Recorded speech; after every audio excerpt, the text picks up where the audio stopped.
আসসালামু আলাইকুম ওরহমাতুল্লাহি ওবারাকাতুহু। দেশ এবং দেশের বিভিন্ন প্রান্ত থেকে যিনারা আমার লাইভ দেখছেন তিনাদেরকে অসংখ্য ধন্যবাদ। আজকে আমরা যেসব মানুষেরা প্রচুর টাকা ইনকামের জন্য বিভিন্ন জায়গায় ছোটাছুটি করছি, মানুষ অনেকের সংসার চালানোর জন্য প্রকৃতি অভাবের জন্যই টাকা পয়সার জন্য দৌড়াদৌড়ি করছেন।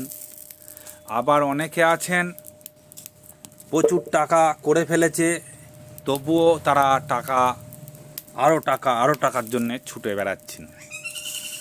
তো এইভাবে যারা অত্যধিক কিছু করে নিয়েছে, সম্পত্তি টাকা ব্যাংক ব্যালেন্স করে নিয়েছে, তা সত্ত্বেও টাকার জন্য তারা ছুটাছুটি করছে। বড় বড় বাড়ি, বড় বড় গাড়ি হবে, প্রচুর ব্যাংক ব্যালেন্স হবে, কোটি কোটি টাকা। হ্যাঁ, অন্য লোকেরা প্রচুর ইনকাম করে ফেলছে। যেসব গরিব মানুষেরা টাকা ব্যবসার জন্য বা টাকা ইনকামের জন্য অভাবের মোচনের জন্য ছুটে বেড়াচ্ছে, তাদের সঙ্গে পাল্লা দিয়ে, মানে তারা ব্যবসা করছে তাদেরকেও করতে দেবো না, তারা এরকম ইনকাম করে ফেলছে তাদেরও ভাগ মারতে হবে, এই চেষ্টায় তারা সর্বদাই নজরদারিতে আছে। কোনো গরিব মানুষ, অভাবী মানুষরা কিছু করতে গেলেই তার পিছনে লেগে তার ব্যবসাটাকে নষ্ট করে দিয়ে সে ওই ব্যবসাটাকে বেশি করে পুঁজি লাগিয়ে আরও সুন্দর, আরও কাস্টমার আকর্ষণ করার মতো জাঁকজমক করে সে কাস্টমারগুলোকে ধরে নিতে চায়, দিয়ে প্রচুর মুনাফা, প্রচুর টাকা ইনকাম করতে চায়, যাতে ওই গরিব মানুষগুলো খুব একটা সুবিধা করতে না পারে, ব্যবসা যেন প্রচুর প্রফিট না করতে পারে।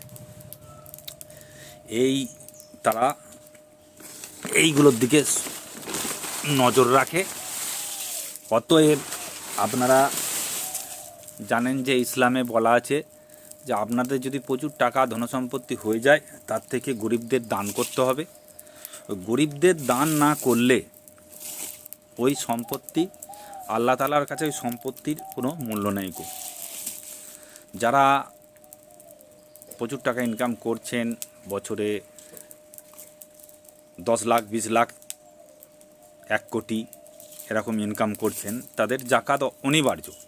এই জাকাতটা যদি দেয়া না হয়, সেই সম্পত্তিটা আল্লাহর কাছে কোনো দাম নেই। যে কোনো সময় ওই সম্পত্তি নষ্ট হয়ে যেতে পারে, বিপদ আপদ বালা মুসিবত আসতে পারে,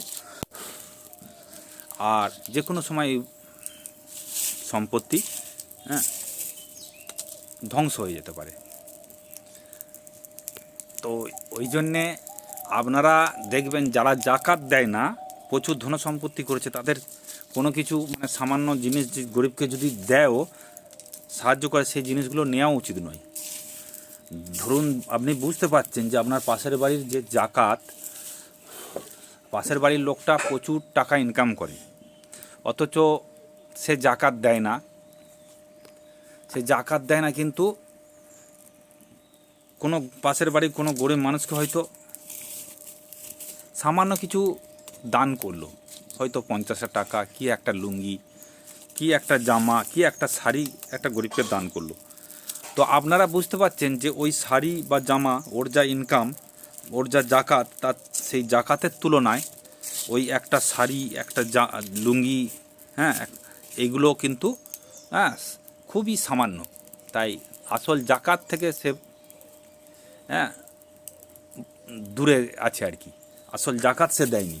অতএব এইখানে সে সামান্য পরিমাণ যে জিনিসটা দান করবে, আপনি হয়তো ভাববেন সে যদি না নিই রাগ করবে, অসন্তুষ্ট হবে, এরম ভেবে হয়তো নিয়ে নেবেন, কিন্তু নেওয়াটা উচিত নয়। সে অসন্তুষ্ট হোক আর যাই হোক, আপনি ওই দান নেবেন না, কারণ ও জাকাত দিচ্ছে না। যেটা দিচ্ছে আপনাকে, এটা আপনাকে এমনি সামান্য, যাতে আরও গরিব আপনি থেকে যান, যাতে আপনি ভিখারি থেকে যান, অভাবী থেকে যান, সেই হিসেবে দান করছে। আপনার অভাব মোচনের জন্য দান করছে না। তার মানে সে জাকাত দেয় না বা সে জাকাত হিসেবে দিচ্ছে না, তাহলে আপনি নেবেন না। এই সামান্যটুকু জিনিস আপনি নেবেন না, তাতে আপনার অভাব কোনো দিন মিটবে না। আপনি ওই অভাবেই থেকে যাবেন। অতএব আপনি ওই দান পরিত্যাগ করবেন।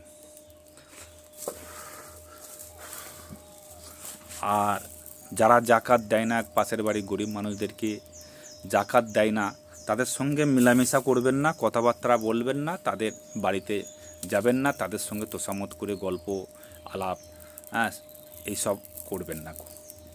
আপনাদের প্রতি অনুরোধ, ওই সব ধনী মানুষেরা হচ্ছে জন্তু জানোয়ারের থেকেও নিকৃষ্ট। তারা গরিবকে সর্বদাই অত্যাচার করার জন্য প্রস্তুত থাকে।